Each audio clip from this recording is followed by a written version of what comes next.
પાટણ જિલ્લાના રાધનપુરમાંથી લાખો રૂપિયાના મોબાઈલ ચોરી ગયેલા 2 તસ્કરો ઝડપાયા છે। તસ્કરોની પૂછપરછમાં વધુ ચોંકાવનારા ખુલાસા થયા છે।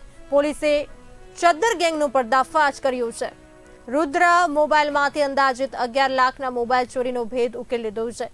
આંતરરાજ્ય ગેંગ ઘરફોડ સહિતની ચોરીને અંજામ આપતી હોવાનું સામે આવ્યું છે।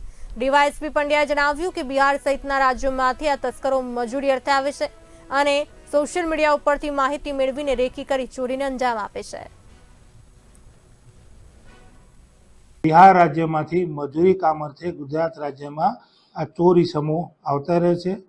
સોશિયલ મીડિયા મારફતે મોબાઈલના શોરૂમ, મોટી મોબાઈલની દુકાનોની માહિતી મેળવી તેની રેકી કરી અને અંતે જ્યારે તેમને મોકો મળે ત્યારે આ શોરૂમના તાળા તોડી અને ચોરી કરતા હોય છે।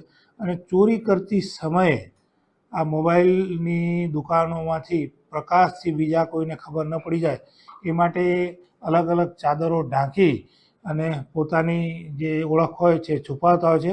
એ રીતે આ લોકોની ઓળખ છે એ ચદ્દર ગેંગ તરીકે